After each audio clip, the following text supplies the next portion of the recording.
Mahalo. This is our first roundtable discussion with the TalkStory crew. There's 3 of us here today. Our other fine, esteemed member is out doing stuff, West Coast living. We'll be introducing him in a second. Mm-hmm.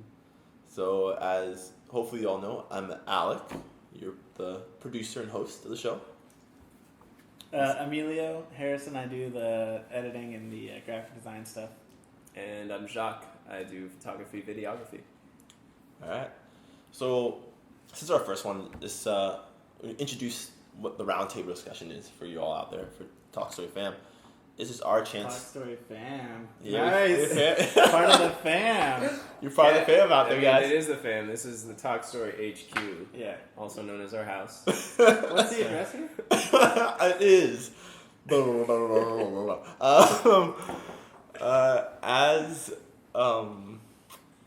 As you know, we've kind of switched the format of TalkStory, so we did 2 amazing podcast episodes this month, and then we also had a great, awesome video we did, a TalkStory experience where we as a team traveled to Galveston, Texas. So what we want to do at this end is kind of culminate everything together, where we reflect on what we learned, cool, interesting things that happened, really basically wrap in the whole package of this theme of travel for you all. And also just show a little bit more of ourselves. Yeah. You know, give you a little more of us as people. We're all different. We all like to have fun, and so you get a little more personality. So it's a really interesting way to sort of reflect on the month's theme, which is cool since we're going to the theme sort of concept. Mm-hmm. It gives us all an opportunity to talk about this, because I mean, especially with this one, like talking about travel is something that like I've always really, really, really wanted to travel. Granted, it's only ever my travel experiences have only ever been like sort of in Texas. Mm-hmm. So to kind of like elaborate on people like going like where Pablo went to Zambia. Okay, I wasn't really sure where he went after listening to the episode. I may have just missed it when he announced it, but it was just interesting to hear people sort of getting out of just Texas and hearing their experiences in that sort of respect. That was pretty cool. Yeah. And hopefully this is encouraging other people that are listening to do their own roundtable, to have their own discussions, and you know, by kind of we can hopefully exemplify the format of some discussion that we're experiencing and share that with y'all, and then let y'all go do that kind of reflection too, because that's part of what holding space is a big part of it, is the introspective reflection that hopefully we inspire for y'all. So it's crazy. Yeah. Anytime you speak and you're like expressing your opinions on stuff and your thoughts, it's always something I would never ever think about. Like what you just said there, like trying to use this as a format to be able to create dialogue with other people. Yeah. Like I never would have thought about that. I was sort of. There you go. Yeah. So I guess that's one of the benefits of having a roundtable. That's awesome. Yeah. This is things that happen. Yeah. That, you know, that's the great thing about being a team, right? Hopefully somebody listening is going to be like, oh yeah, I remember experiencing that. Or like, I really disagree with that. Or, I've never tried that, and maybe I should. It breaks, builds your reality. Breaks it down, rebuilds it. Yeah. Which is really, really fascinating and really interesting. So right now we are actually, we cut into our main man, Anthony. Hello, TalkStory family. Unfortunately, I am not in Austin right now. I'm not even in Texas right now. I'm not even in the southern U.S. right now. I'm away on the West Coast, working in San Francisco for a little while. But I have some thoughts on this month's chapter about travel. One of the many pleasures of being the audio engineer for the TalkStory podcast is that I get to listen to everything. I listen to the full 45 minutes to an hour that we record for every guest. Of course, we trim that down to 20 or so minutes to share with you guys, listen to at home on the way to work or headphones, wherever. But I hear a lot. And it was a pleasure, really, to hear what Chris and Paba had to say about their stories of travel. And one similarity I saw, and Paba actually summed it up perfectly, when you disconnect with others, with your environment, you reconnect with yourself. It's like this idea of solitude, about having time to reflect. And so I just really encourage that idea, and something I aspire to do on a monthly basis, whether it's going out camping or just going out on a road trip or just something very simple, just to find time to do that personal homework, to really just figure out what's going on. Like, take inventory, do your homework. We're so quick to do to go to the gym, to get a gym membership, to pay somebody to teach us how to lift weights. When we have issues, it seems people I encounter, and speaking from myself, my personal experiences, having issues, just figuring out what's going on, to just like really take an inventory and figuring out where you are in life, what you need to be successful, what you really need, where's that next step, what's that next step going to be? And going out and traveling and seeing the myriad of these perspectives in the world can really ground you in a way to then come back and approach the challenges you face in your life with a fresh set of eyes. And I think that's just a fantastic thing that should really be just explored by many other people. Yeah. Why don't you go straight to respond to Anthony? Okay. Well, kind of another interesting part of that is like I can tie into that as like being the editor for all the video. There's so many random things that I see that no one else is ever going to see, because like the same way he's listening to all this stuff, like weird sounds that people make that no one ever realizes that they make, or weird things that they do that they're not really aware that they're being recorded. And just being able to like sort through like 2 hours of footage and just be like, okay, that was really weird. Nobody ever needs to see that, so let me get that out of here. It's just something I can relate to. Yeah. Yeah, and I mean, that's part of the fun of it too. Like, we'll send each other little clips and stuff that we've said, or like little stutters that we make on camera or on the mic, and it's part of the fun. Yeah. It's part of the fun, and like that's y'all's unique perspective. I definitely don't get that perspective. I'll snap hundreds of photos in a single session, and I think I'll get different options, but none of them are like gargles or like like. When we're on the bike and we end up singing a Weezer song or something like that. Yeah. I don't think we get any of that. That's very unique. It's a memory that lives sort of faintly in here, but for us, it's for the person who's viewing it, it's always going to exist in that video, that small little window that you see it in. Yeah. It's kind of funny. Yeah, it's fascinating. It's really interesting that that's when you're so close to something that you get the little minutia you can pick up on. Yeah. Which is can be really funny and also a little strange. But hey, we are strange people. Yeah. To bring it to like what the big part of Anthony just shared about disconnecting to reconnect with yourself. I can speak to my own experience.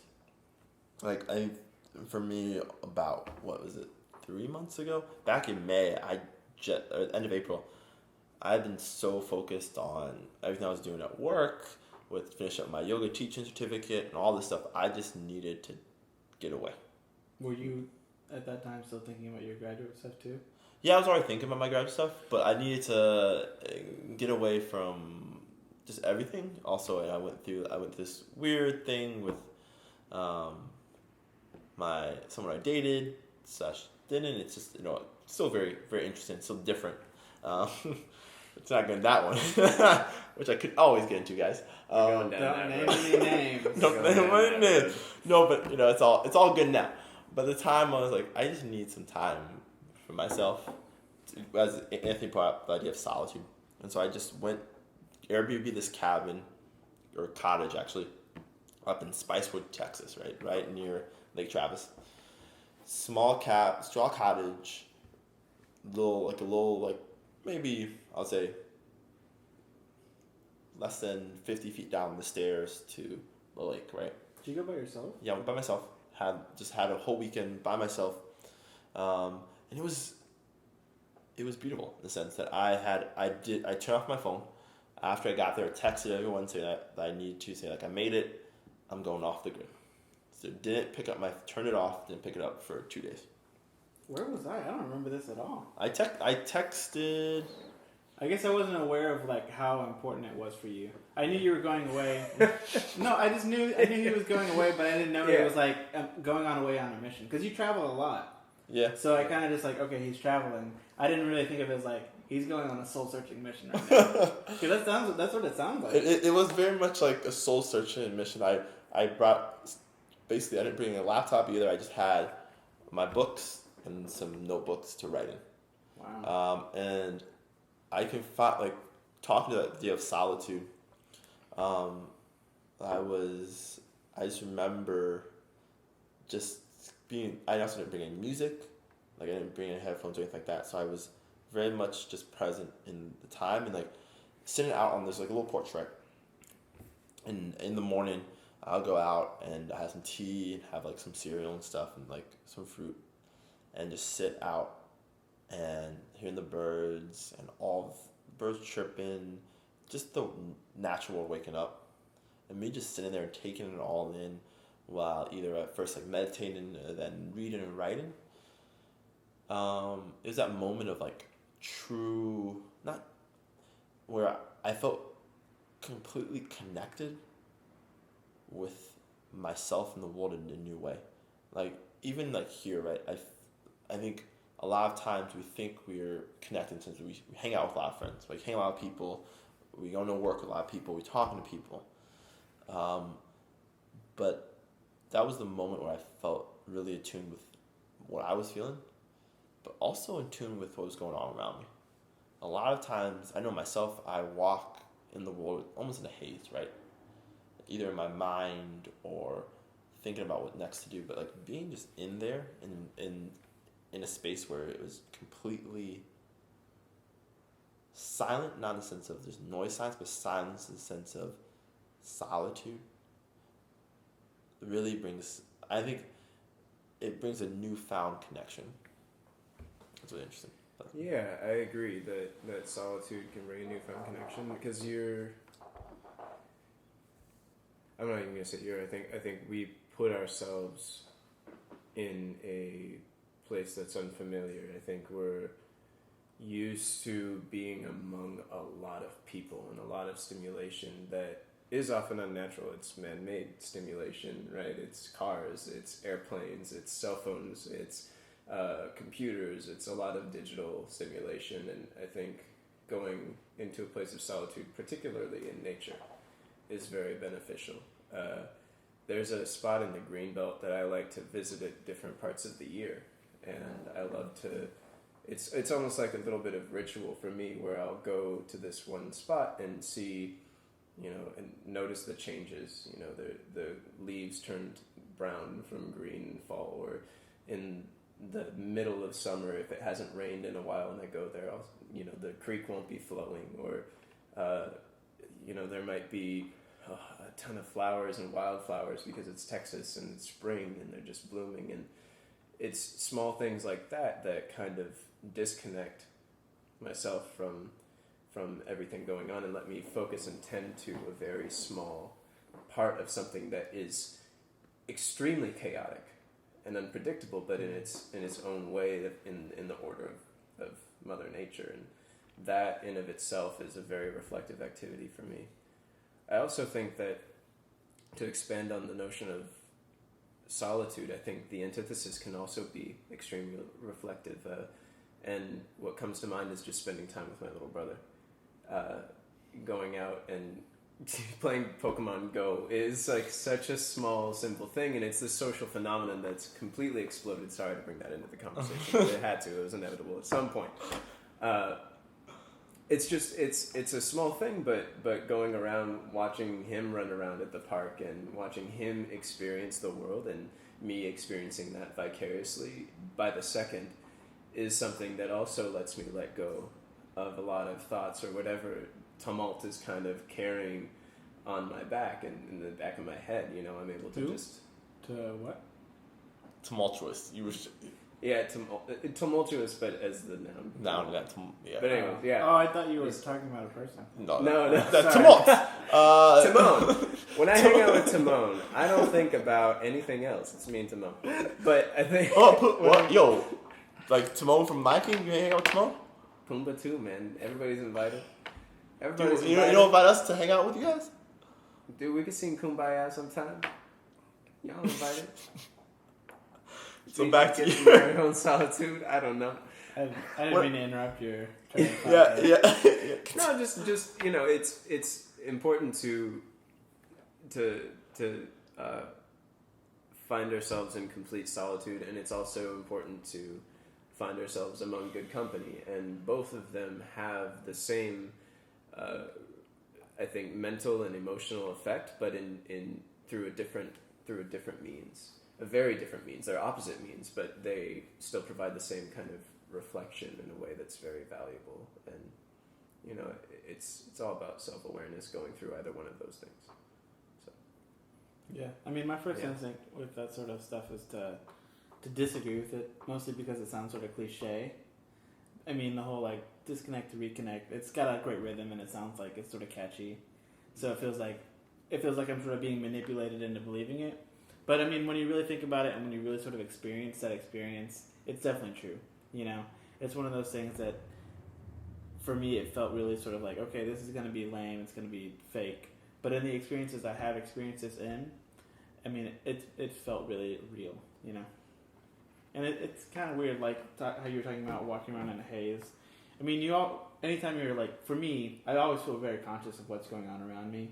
But because things are just happening in such rapid succession, although you are conscious, you don't get a time to reflect. And I think that's the key here, you know, being able to reflect and so sort of process. And for me, a lot of my time is spent like planning and thinking ahead. So that gives you like extra time to do that.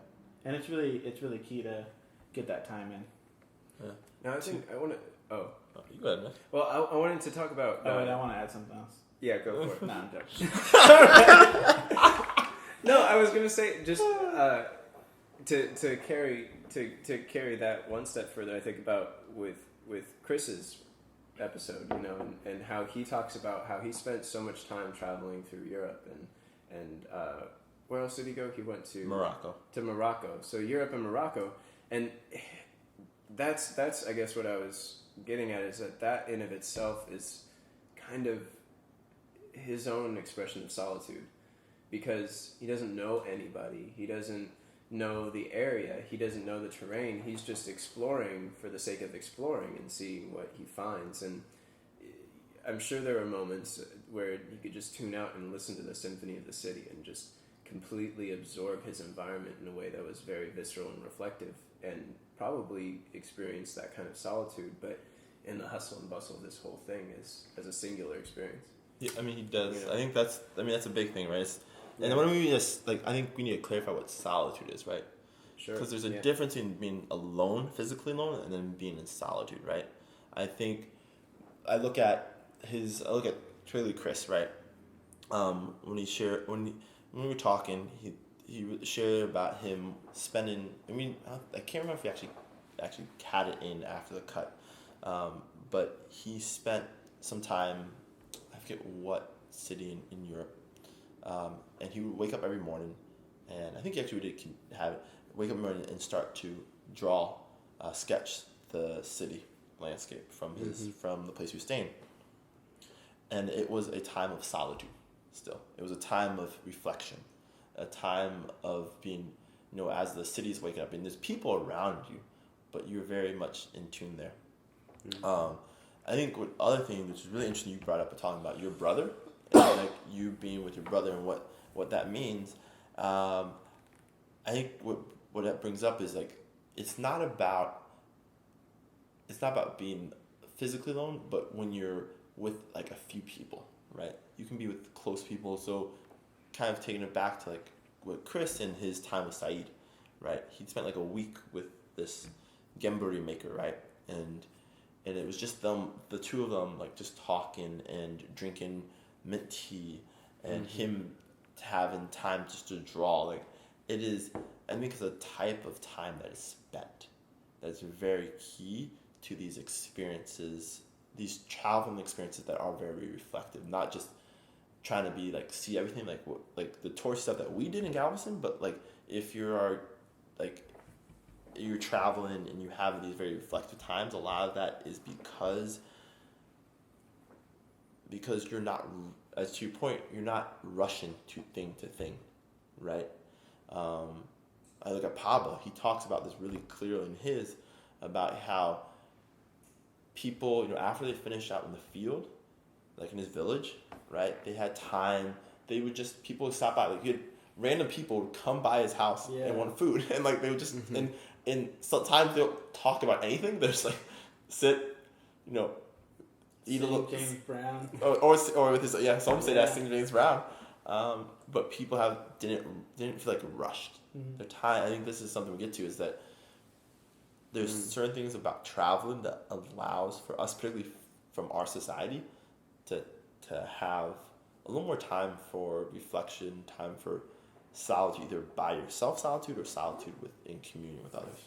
Bringing up Galveston, it kind of makes me think about that in the sense that, like, going into that trip, I had a lot of expectations that we were going to get specific things done.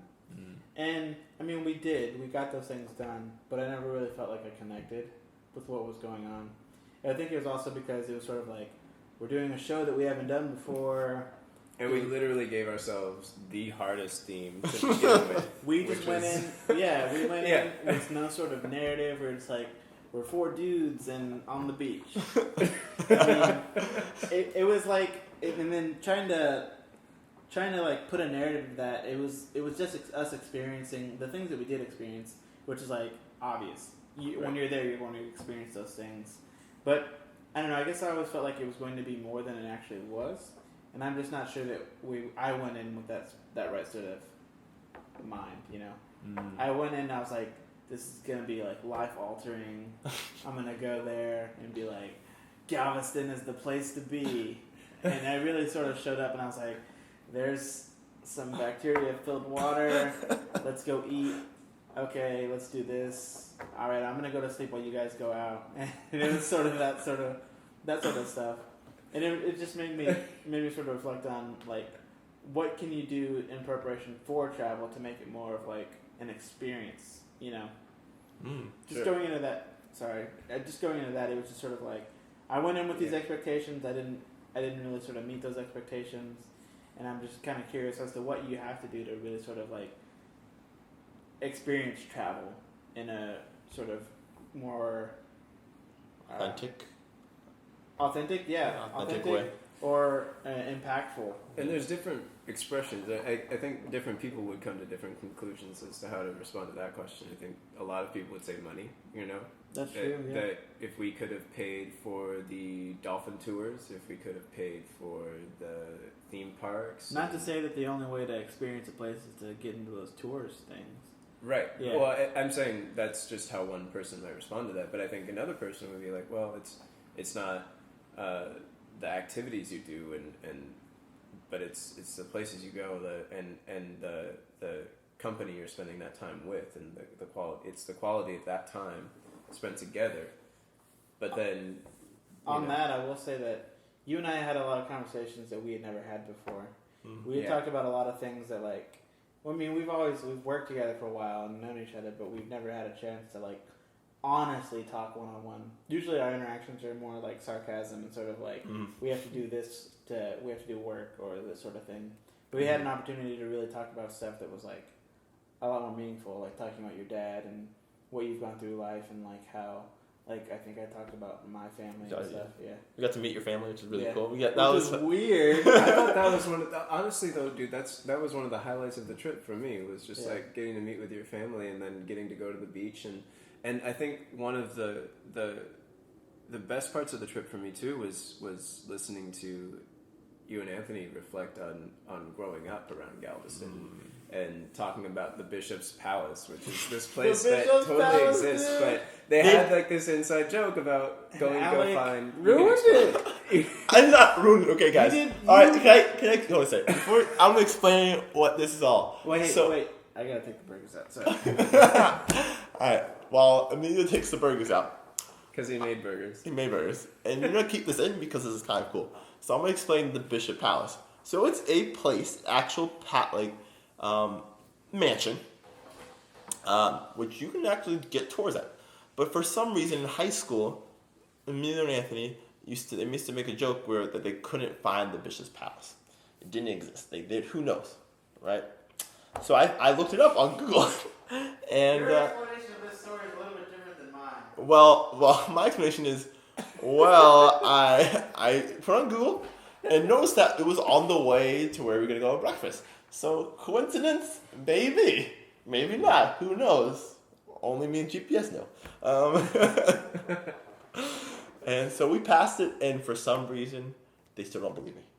They don't believe that it is. They believe that the Bishop's Palace is still not found. Oh, they believe you. They do not. They believe you. They do. They do. They just don't want to believe you because that's like pushing your buttons. Yeah, they're like my little brothers, like my actual little brother. Who wants to like push until I'm like. So the idea was, it was when an old band that Anthony and I were in, it was called Unclassified Rhythm and Soul. We all went to Galveston on a trip, and Caesar would talk about the Bishop's Palace. And anytime we passed any large building, he'd be like, dude, that's the Bishop's Palace. And it was just so much fun because it made anywhere you went like a point of conversation. You could be like, oh, that's the Bishop's Palace. That's the Bishop's Palace. And it made everywhere you went like a point of conversation. So as soon as we brought this up with Alec, the first thing he did was to prove where it actually was. I wanted the history, first of all. I looked up what was the Bishop's Palace. I just want to know. And the first thing he told us was like, oh, it's actually over here.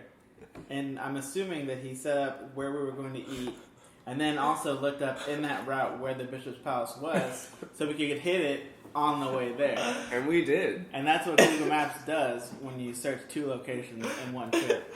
Okay, guys. We already decided on the place we wanted to have breakfast before I even looked at the Bishop's Palace, before it was even brought up. So to set the record straight, I did not necessarily plan to go to the Bishop's Palace. It just so happened, coincidentally, that the Bishop's Palace was on the way to where we were supposed to go anyway. So Yeah, and to set the record straight, again, I had nothing to do with this. He wouldn't have known where the Bishop's Palace was unless he Google mapped it. yes, that's true. So there was intent. Oh no, it says out. Even if you passed it, it says Bishop's Palace outside. Never saw it. Fine. All right. So to change it up, so Anthony's gonna share a little thing about meeting new people and categorizations we have. One piece of Chris's episode that I really enjoyed and that really got me thinking was through all of his travels, everywhere he has gone, all the people he has met, showed him and taught him that we really are not that different. We meaning everybody, all humans.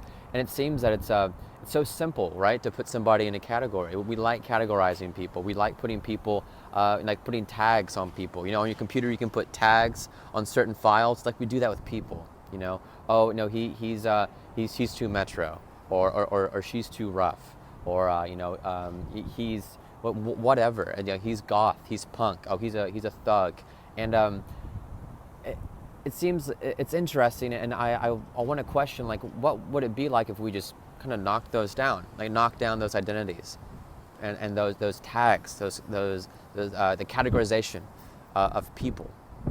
Why do we feel the need to do that? That's something that I've been thinking about recently. I think as human beings, we do have a tendency to pigeonhole. And I think that we have a tendency to characterize people that we meet, to generalize about other human beings, but that's lazy. I truly think that, and I think that that's lazy work. It's a natural human tendency, but I think that we don't see the whole person. We fail to recognize that whole person when we just sweep somebody with a broad stroke, and that never really works out for developing a wholesome relationship with anybody. And the minute we do start develop that wholesome relationship with a person, we see a well-rounded human being that has so many infinite complexities, and that's the way people are. Every person is infinitely complex. I'm an actor, and I think Meryl Streep always stresses this idea that we at first approach another human being with seemingly disparate qualities, but then the more we approach a character, we start to realize that we are one and the same. And so when I approach acting, I always just see it as nothing more than a radical act of empathy.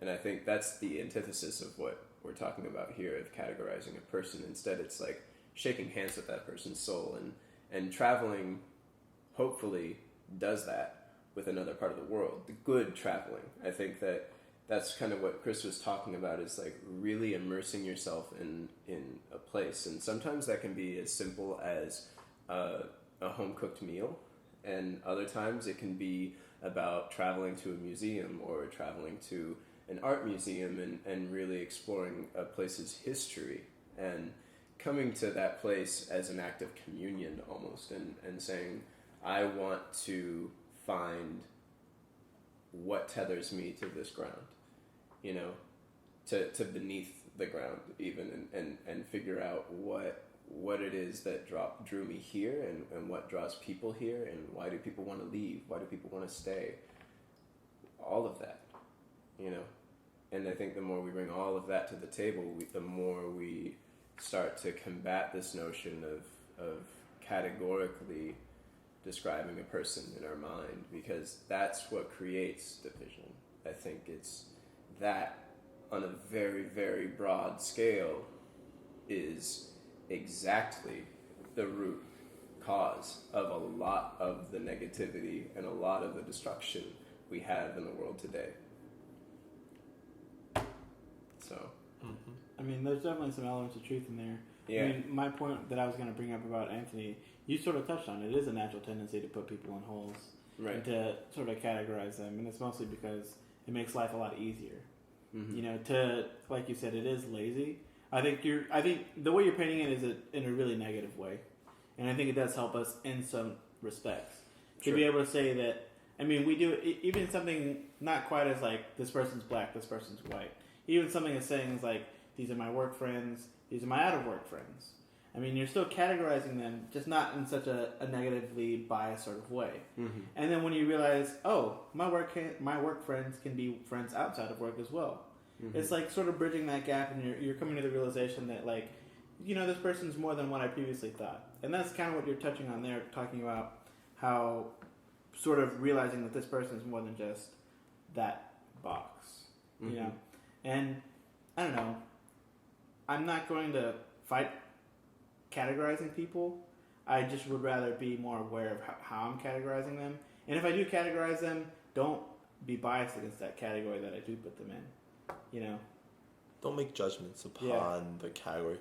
So I want to bring in the sense of, really, when we talk about categorization, it's not just, I don't think it's not about, there is a cases of laziness in the sense of the broad categorization, but categorization is how we survive.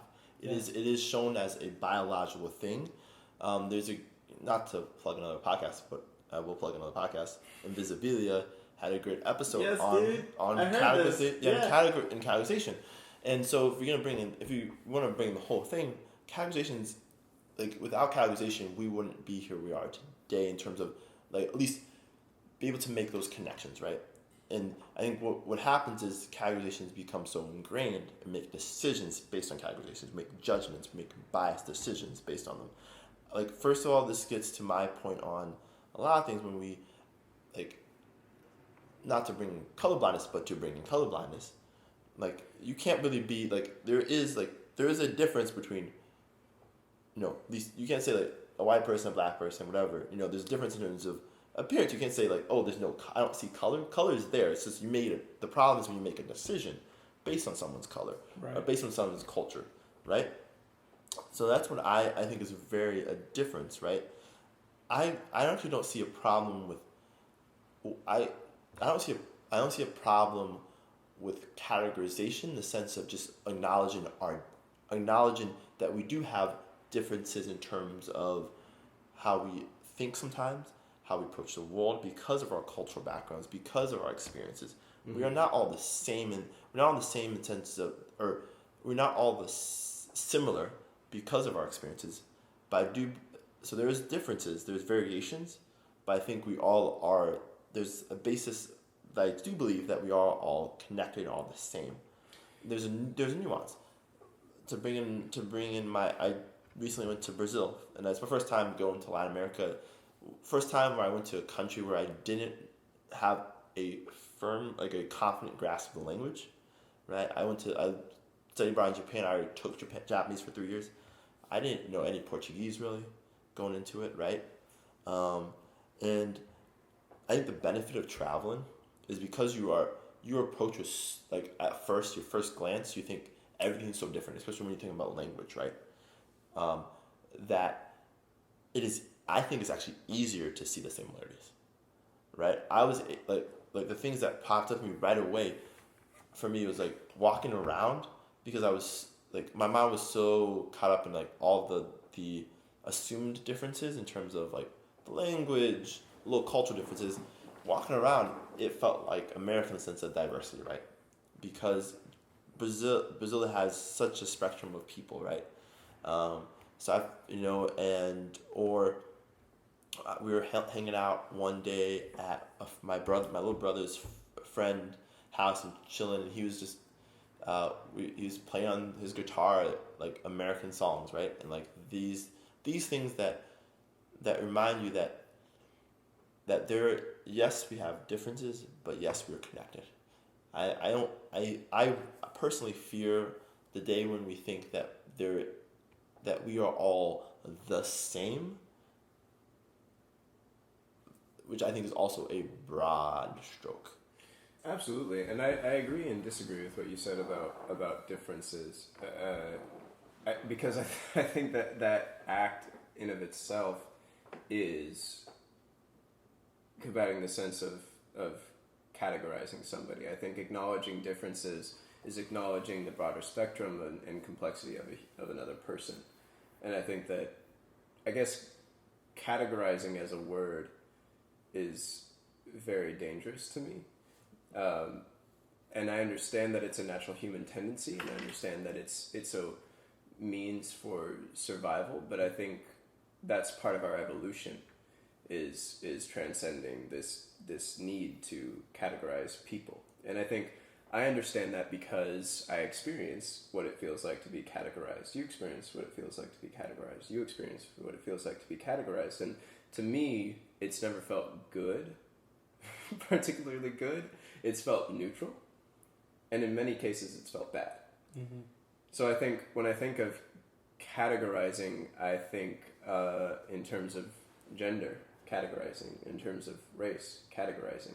I think the only instance where I feel comfortable categorizing is politically, because I can look at a Democrat and say, oh, this person has a certain set of beliefs that the entire party has listed out, and I have less of an expectation to look at a Democrat and a person that identifies as a staunch Democrat and, looking at that person and saying, oh, do you believe in this? And then them turning around and being like, well, actually, I'm insulted that you would say something like that because I believe in this.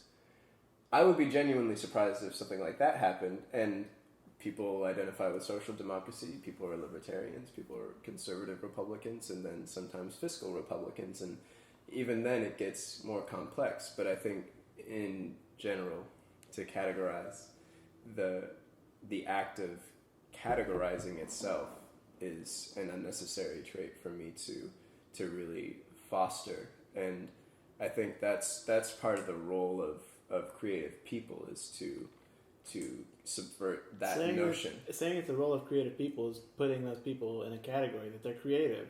Right. You're doing it. I think our point is Okay. that you... Okay, you go ahead.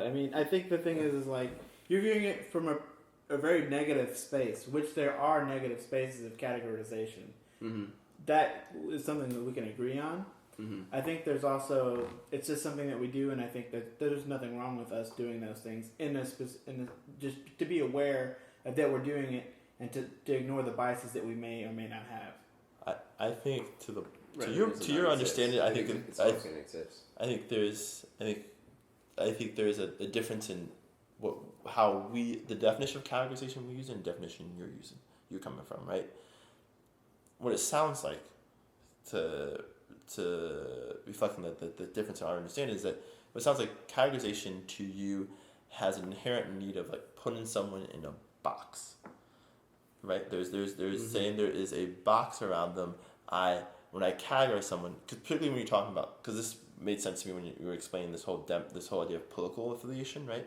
Mm-hmm. You expect this person to act a certain way because of the box they're in, right? This is at least in that case, it's a self-defined label though, because they associate themselves as a Democrat.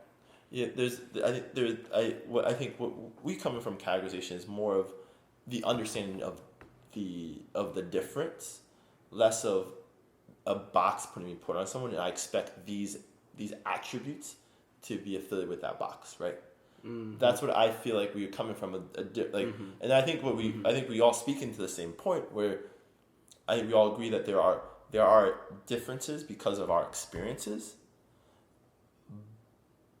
but we shouldn't make judgments based on those differences. And also that I think it sounds like we all, at least from listening, is that we all agree that there's something that binds us together just as being a person.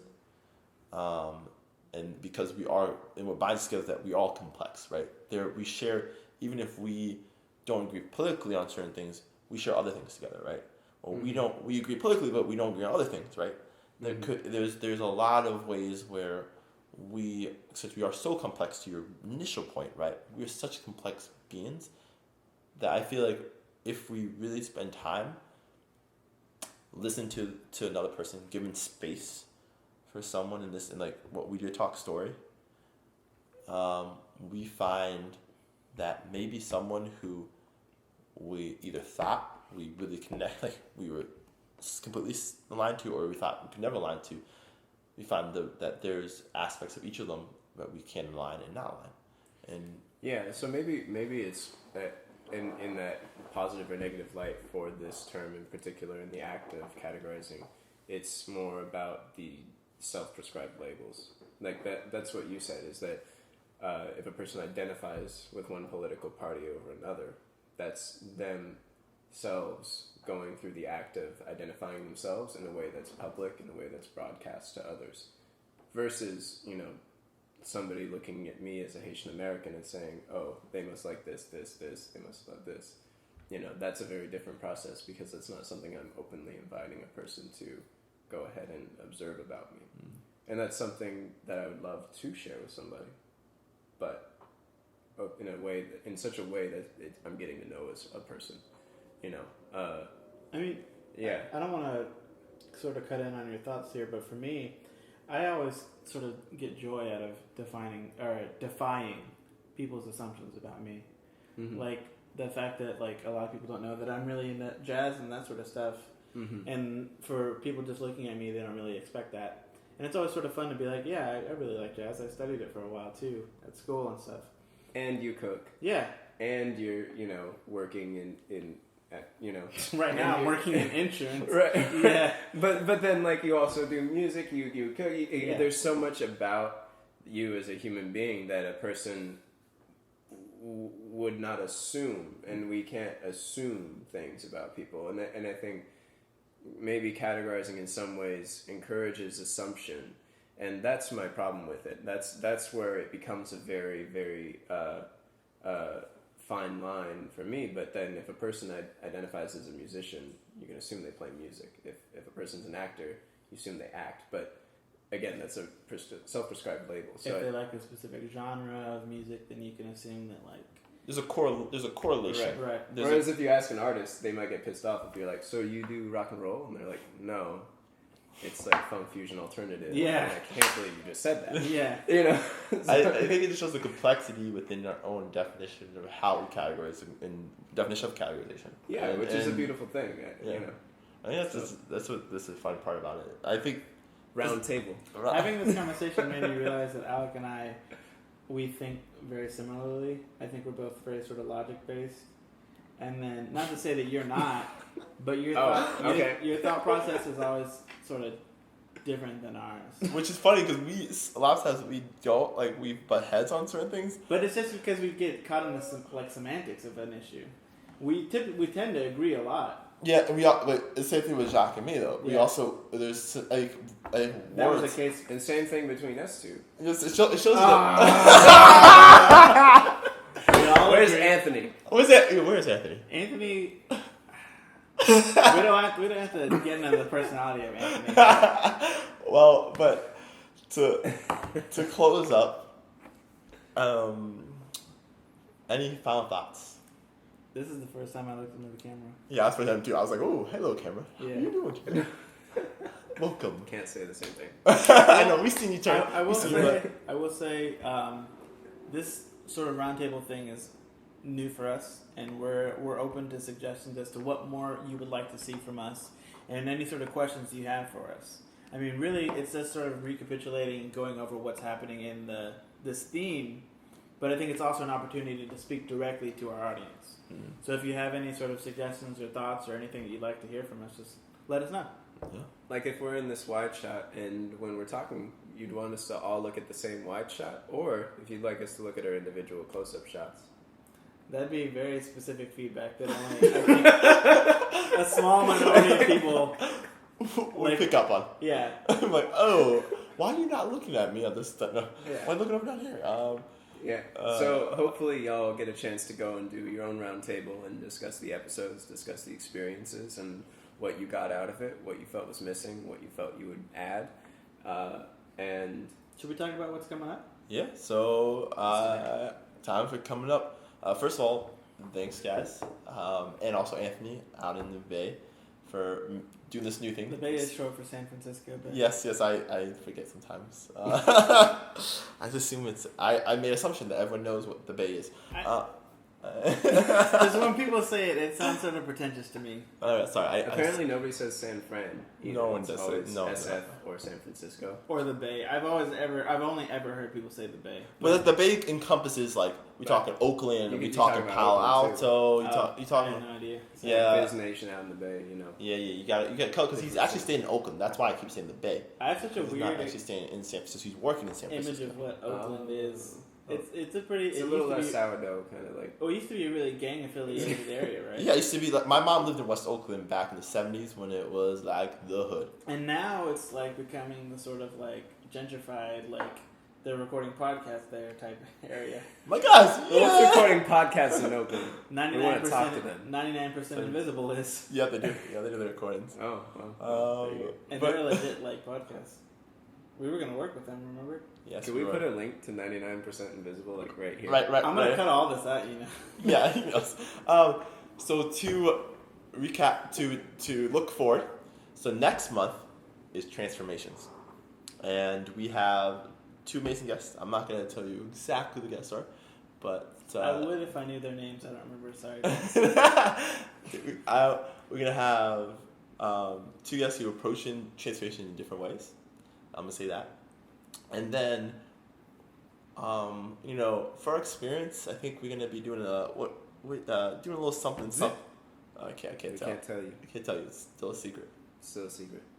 Expect Nothing. outer body experiences, Expect nothing. Nothing at all. and then we will be finishing up that theme again with another roundtable. Yep, and then you have Anthony back with us. Jacques will be joining us via hopefully Skype, or we'll plug in some videos. Yep. I will be in New York. And we have a little surprise on it in terms of possible. I can't give you anything, but we may be increasing our family a little bit. So that's all I can say. He's having a baby. Yeah, having a baby, yes. By myself, actually, yes. You mentioned solitude a lot. We so don't know wouldn't be how it surprised. happened, but he's the first. Asexual reproduction, dude. It's happening. Yep. Right like here. a little strawberry. Or like Godzilla Or like God's. Godzilla? reproduces asexually. What? That's true. I didn't even think about that. I'm Godzilla, guys. Because it lays eggs, right? No.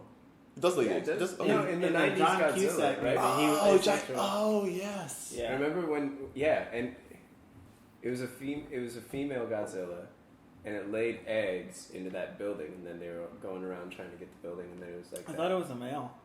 I don't remember.